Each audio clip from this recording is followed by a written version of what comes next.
இங்க ஐஸ்வர்யா ரொம்ப ஃபீல் பண்ணி உட்காந்துட்டு இருக்காங்க. ஏன்னா சேது அவர் கூட ஒட்டவே மாட்றாரு அப்படின்னு ஒரு பக்கம் ரூம்ல உட்காந்து தனியா அழுதுகிட்டு இருக்காங்க. சித்ராவும் ஈஸ்வரியும் சும்மா யதார்த்தமா அந்த பக்கம் போகும்போது ஐஸ்வர்யா அழுகிற சத்தம் அவங்களுக்கு கேக்குது. அவங்களும் ரூம்குள்ள போயிட்டு என்ன ஐஸ்வர்யா ஏதாவது பிரச்சனையா அப்படின்னு கேக்குறாங்க. நான் என்னத்த சொல்றது ஆண்டி, இப்பெல்லாம் சேது மாமா என் மேல அக்கறையே காட்ட மாட்டாரு. நான் வயிற்று வலின்னு ரொம்ப கஷ்டப்பட்டுட்டு இருந்தேன். ஆனா என்னை பத்தி கொஞ்சம் கூட கவலைப்படாம மீனாட்சி மீனாட்சின்னு அந்த குழந்தையே கையில வச்சுட்டு சுத்திக்கிட்டு இருக்காரு. இப்படி இருந்தா என் வாழ்க்கையை நான் எப்படி சந்தோஷமா வாழ முடியும் சொல்லுங்க? நான் அவருக்காக அந்த குழந்தைங்களை கூட ஏத்துக்கிற லெவலுக்கு போயிட்டேன். ஆனா அவர் என்னை ஏத்துக்கிற மாதிரியே இல்லையே அப்படின்னு ரொம்ப ஃபீல் பண்ணி அழுகுறாங்க. இதை எல்லாத்தையும் கேட்டுட்டு இருந்த ஈஸ்வரியும், இங்க பாரு ஐஸ்வர்யா, நீ ஒண்ணு மனசை தளர விட்டுறாத.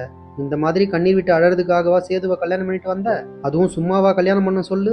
நம்ம 3 பேரும் சேர்ந்து பிளான் பண்ணி அப்படின்னு பழைய விஷயங்களை பத்தி பேசிட்டு இருக்காங்க. அந்த பக்கம் கருப்பு சேதுவோட சட்டை எடுக்கிறதுக்காக அந்த பக்கம் வராரு. அந்த நேரம் பார்த்து அவங்க என்ன பேசுறாங்கன்னா, தமிழை விரட்டி விட்டது உன்னோட பிளான் தானே அப்படின்னு பேசிட்டு இருக்காங்க. நீ தெளிவா பிளான் பண்ணி நீ தமிழோட குரல்லயே அவங்க அப்பா கிட்ட பேசி அவங்க அப்பா அம்மா மூலியமா தானே இந்த கல்யாணத்தை நடத்தி வச்சோம். சொல்ல போனா தமிழ் தான் எல்லாத்தையும் பண்ணா அப்படின்னு நினைச்சு இந்த பக்கம் வீட்டுல இருக்கிறவங்க எல்லாரையும் அவ்வளவு சத்தம் போட்டுட்டு இருக்காங்க தானே. ராஜாங்க ஐயா ஜெயிலுக்கு போனது கூட காரணம் தமிழ் தான் நினைச்சிட்டு இருக்காங்க. இந்த மாதிரி எவ்வளோ எஃபர்ட் போட்டு தமிழ் மாதிரி மிமிக்ரி பண்ணி எல்லா வேலையும் பண்ணி சேதுவை கல்யாணம் பண்ண. இப்ப உன் வாழ்க்கை உன் கையில தான் இருக்கு. இந்த மாதிரி சுச்சுவேஷன்ல அவர் உன் மேல அன்பு காட்ட மாட்டாருன்னு சொல்லிட்டு அவரை விட்டு விலகி போயிடலாம் அப்படின்ற மாதிரி எந்த முடிவும் எடுத்துறாத. இதெல்லாம் சரி வருமா சொல்லு அப்படின்னு ஈஸ்வரி மைண்ட் வாய்ஸ்ல, நம்ம எதுக்காக இவளை நம்ம கல்யாணம் பண்ணி வச்சோம்? இவளுக்கு அந்த சொத்தை எழுதி வைப்பாங்க, இவகிட்ட இருந்து நம்ம ஆட்டையை போடலாம்னு நினைச்சா இவ பார்த்தா இவனை விட்டு பிரிஞ்சு போயிடுவா போலயே அப்படின்னு ஈஸ்வரி மைண்ட் வாய்ஸ்ல நினைக்கிறாங்க.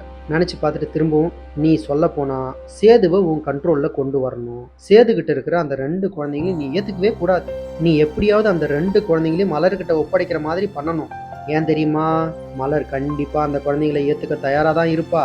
அதே நேரம் நீயும் சேதுவோட குழந்தைங்களையும் ஏத்துக்கிட்டினா சேது இல்லாத நேரத்துலயும் அந்த குழந்தைங்க உன் கூட தான் இருக்கும். நீயே தான் அந்த குழந்தைங்களை பாத்துக்கிற மாதிரி ஆயிடும். ஆயா வேலையும் சேர்த்து பாக்குறது மட்டும் இல்லாம இனிமே ஃபியூச்சர்ல உனக்குன்னு ஒரு குழந்தை பிறந்தாலும் அந்த குழந்தைங்களையும் இதோட சேர்த்து நீ தான் பாத்துக்கிற மாதிரி ஆயிடும் அப்படின்னு ஈஸ்வரி பயமுறுத்துறாங்க.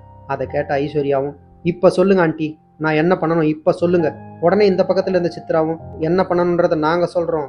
முதல்ல அந்த குழந்தை கூட நீ ஒட்டாத. குழந்தைய எடுத்து கொஞ்சறதையும் டைப்பர் மாட்டி விடுறதையும் ஃபீட் பண்றது இந்த மாதிரி வேலைகளை எல்லாம் நீ பண்ணாத. மலரே பண்ணட்டும். அப்பதான் அந்த குழந்தைங்க கொஞ்சம் கொஞ்சமா சேதுகிட்ட இருந்து வளர வளர மலர் பக்கம் போவாங்க அப்படின்ற மாதிரி இந்த பக்கம் இவங்க அட்வைஸ் கொடுக்குறாங்க. இதை கேட்ட ஐஸ்வர்யாவும் சரின்னு சொல்லி அதை கேட்கறாங்க. அந்த நேரம் பார்த்து கரெக்டா கதவை தட்டுற மாதிரி சத்தம் கேட்குது. கதவை திறந்து பார்த்தா கருப்புவும் திருன்னு முடிச்சுட்டு, சேது சட்டை எடுத்துட்டு வர சொன்னாரு, அதான் வந்தேன், முக்கியமான வேலை இருக்கு, அந்த சட்டையை மட்டும் கொஞ்சம் எடுத்து கொடுக்குறியா ஐஸ்வர்யா அப்படின்னு கருப்பு கேட்கிறாரு. உடனே ஐஸ்வர்யா வேகமா போய் அந்த சட்டையை எடுத்து அவர் கையில கொடுக்குறாங்க. கொடுக்கும்போது பாத்தீங்கன்னா கருப்போட மூஞ்சி வேர்த்து படபடன்னு இருக்கு. உடனே பக்கத்துல இருந்த சித்ராவும், அம்மா ஒருவேளை நம்ம பேசுறதெல்லாம் இவன் கேட்டிருப்பானோ அப்படின்னு கேக்குறாங்க. அதுக்கு ஈஸ்வரி, இவன் கேட்டாலும் எந்த பிரச்சனையும் கிடையாது, சொல்ல போனா இவன் ஒன்றும் அந்த அளவுக்கு தைரியமான ஆளும் கிடையாது அப்படின்னு ஈஸ்வரி ரொம்பவே தென்னாவட்டா பேசுறாங்க. அங்கிருந்து வெளியே போன கருப்பு, இனிமே நம்ம பொறுமையா இருக்கவே கூடாது. நம்ம தங்கச்சி தமிழ்ச்செல்வி வீட்டை விட்டு போனதுக்கு காரணமே இந்த 3 பேர் தான். இவங்க தான் அந்த கல்யாணத்தை நடத்துறதுக்காக தமிழோட வாய்ஸ்ல அவங்க அப்பா கிட்டயே போன் பண்ணி பேசியிருக்காங்க. அதனாலதான் அந்த மனுஷனும் தமிழே சொல்லிட்டா அப்படின்ற காரணத்துக்காக அந்த கல்யாணத்தை நடத்தி வச்சிருக்காரு. அதனால முதல்ல இந்த விஷயத்த தமிழ் கிட்ட சொல்லியே ஆகணும் அப்படின்னு சட்டையை கொண்டு போயிட்டு வேகமா சேது கிட்ட கொடுத்துட்டு, சேது எனக்கு ஒரு முக்கியமான வேலை இருக்கு, நான் தமிழோட வீட்டு வரலும் போயிட்டு வந்துடுறேன் அப்படின்னு கருப்பு அங்கிருந்து கிளம்புறாரு. கருப்பு அவ்வளவு பதட்டமா கிளம்புறத பார்த்த சேதுக்கு ஒண்ணுமே புரியல. சரி, ஏதோ முக்கியமான விஷயம் சொல்லிட்டு போறானே, போயிட்டு வரட்டும் அப்படின்னு சேது விட்டுறாரு. இங்க தமிழ்ச்செல்வி வீட்டுக்கு வந்த கருப்பும் நடந்த விஷயத்த எல்லாத்தையும் தமிழ்ச்செல்வி கிட்ட சொல்றாரு. இந்த மாதிரி அந்த 3 பேரும் சேர்ந்து தான் உன்னோட கல்யாணத்தை நடத்தி வச்சிருக்காங்க.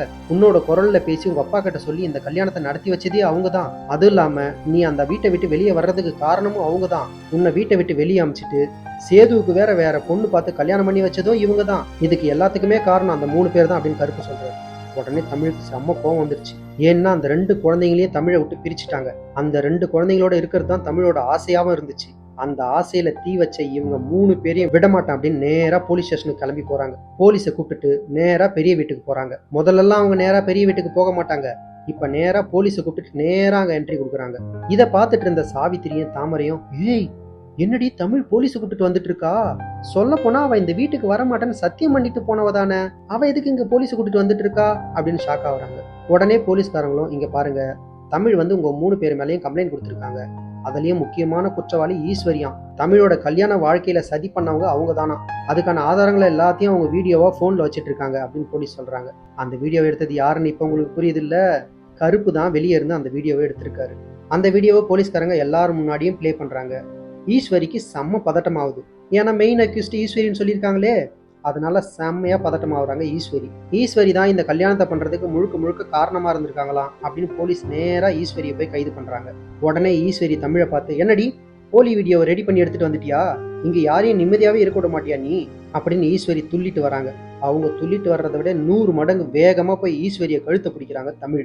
இவ்வளவு நாளா உன்னை ஒரு பெரிய மனுஷன்னு உன்னை விட்டுட்டு இருந்தேன், இதுக்கப்புறம் உன்னோட பெரிய மனுஷத்தன்மை எல்லாம் போயிடுச்சு. நீ என் குழந்தைங்களை என்கிட்ட இருந்து பிரிக்க பயங்கரமா பிளான் பண்ணியிருக்க, என் வாழ்க்கையே கெடுத்திருக்க, எங்க அப்பா மேல வேற பழி போட பார்த்திருக்க, என் மொத்த குடும்பத்தையும் நீ நடுத்தெருவில் கொண்டு வந்துட்டல்ல, இவ்வளோ சதி செஞ்ச உன்னை நான் சும்மா விடுவேன்னு நினைக்கிறியா? நீயும் உன் பொண்ணும் சேதுவை கல்யாணம் பண்ண ஐஸ்வர்யா நீங்க எல்லாருமே ஜெயிலில் இருக்க வேண்டியவங்க அப்படின்னு தமிழ்ச்செல்வி பேசிட்டு இருக்காங்க. அப்ப அங்க இருக்கிற லேடி இன்ஸ்பெக்டரும், ஏமா இவ்வளோ கொடுமையான பொம்பளைங்களா இருந்திருக்கீங்க, விட்டா இந்த பொண்ணை கொலை கூட பண்ணியிருப்பீங்க போல, இந்த மாதிரி மோசமான பொண்ணுங்களை நான் பார்த்ததே இல்லை அப்படின்னு அந்த போலீஸ் சொல்றாங்க. இவங்க பேசிட்டு இருக்கும்போது அந்த இடத்துக்கு ராஜாங்கமும் சேதுவும் வராங்க. அப்ப ராஜாங்கம் அந்த லேடி போலீஸ் கிட்ட என்ன ஆச்சுன்னு கேட்கிறாரு. அந்த லேடி போலீஸ் பேசுறதுக்கு முன்னாடியே பக்கத்துல இருக்கிற சாவித்திரி ராஜாங்கம் கிட்ட பேச ஆரம்பிச்சிட்டாங்க. இந்த மாதிரி தமிழ்ச்செல்வி வீட்டை விட்டு வெளியே போனதுக்கு அவங்க தான் முக்கியமான காரணமா, இவங்க எல்லாம் சேர்ந்து சதி பண்ணி தான் தமிழ்ச்செல்வியோட கல்யாணத்தை நடத்தி வச்சிருக்காங்களாம். தமிழ்ச்செல்வி குரல்ல மெமிக்கிரி பண்ணி ஐஸ்வர்யாவை வச்சு பேசி இந்த கல்யாணத்தை நடத்தி வச்சிருக்காங்க. தமிழையும் வீட்டை விட்டு வெளியே அனுப்புனதுக்கும் இவங்க தான் முக்கியமான காரணமா. அது மட்டும் இல்ல, தமிழோட 2 குழந்தைங்களையும் பிரிக்கிறதுக்கு காரணமும் இவங்க தான். அதனாலதான் இவங்க 3 பேர் மேலேயும் தமிழ்ச்செல்வி கேஸ் கொடுத்துருக்காங்க. அதுக்காக தான் இவங்களை கைது பண்றதுக்காக போலீஸ்காரங்க வந்திருக்காங்க. அது மட்டும் இல்ல, அதுக்கான ஆதாரமும் கையில் எடுத்துட்டு வந்திருக்காங்க போலீஸ். இதை கேட்டுட்டு இருந்த சேதுவுக்கு அவருக்கு நெஞ்சே நொறுங்கி போகுது. ஏன்னா எந்த தப்பும் பண்ணாத தன்னோட மனைவியை இவங்களோட பேச்சு கேட்டு அடிச்சு துரத்திட்டோமே அப்படின்னு ஃபீல் பண்றாரு. அதே மாதிரி தமிழும் கொஞ்சம் கூட சேதுவை ஏறெடுத்து கூட பார்க்காம, எனக்கும் என் குழந்தைங்களுக்கும் துரோகம் பண்ணவங்களுக்கு சரியான தண்டனை கிடைச்சே ஆகணும், அது மட்டும் தான் என்னோட நோக்கம் அப்படின்னு போலீஸ் கிட்ட சொல்றாங்க. உடனே போலீஸ், நீ ஒன்றும் கவலைப்படாதம்மா, இவங்களை நாங்க அரெஸ்ட் பண்ணிக்கிறோம், இவங்களை எப்படி டீல் பண்ணணுன்றது எங்களுக்கு தெரியும் அப்படின்னு போலீஸ்காரங்க சொல்றாங்க. ஈஸ்வரி, சித்ரா, அப்புறம் பக்கத்துல இருக்கிற ஐஸ்வர்யா எல்லாரையும் போலீஸ் அரெஸ்ட் பண்றாங்க. அப்ப ஐஸ்வர்யா சேது பக்கத்துல போயிட்டு, மாமா இதெல்லாம் நான் எதுக்காக பண்ணேன் கேளுங்க மாமா, இதெல்லாம் நான் உங்களுக்காக தான் பண்ண மாமா அப்படிங்கிற மாதிரி பேசுறாங்க. உடனே சேது, சி, இந்த மாதிரி நீ ஒரு பச்சை துரோகியா இருப்ப நான் கொஞ்சம் கூட நினைச்சு பார்க்கல. ஐஸ்வர்யா, உன்னை நான் எவ்வளவு நம்பணும் தெரியுமா, நீ என்னை நம்ப வச்சு கழுத்தறுத்திருக்கு, இவ்வளவு நாளா என்கிட்ட நல்ல மாதிரி நடிச்சிட்டு இருந்திருக்கியா அப்படின்னு கண்ணா பின்னான்னு சேது திட்டிட்டு, இவளை முதல்ல இங்க இருந்து இழுத்துட்டு போங்க, இவளை என் கண்ணு முன்னாடி நிப்பாட்டாதீங்க அப்படின்னு கோவமா போலீஸ் கிட்ட சொல்றாரு. அதை கேட்ட ஐஸ்வர்யாவும் அப்படியே இடிஞ்சு போயிடுறாங்க. அவங்களுக்கும் அந்த நேரத்துல என்ன பண்ணணும்னே தெரியல.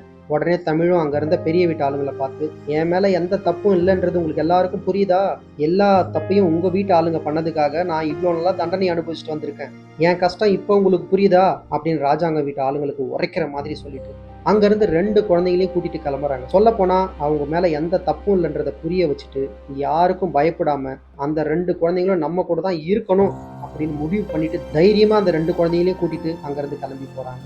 இதுக்கப்புறம் கதையில என்ன நடக்க போகுதுன்னு பொறுத்து பார்க்கலாம்.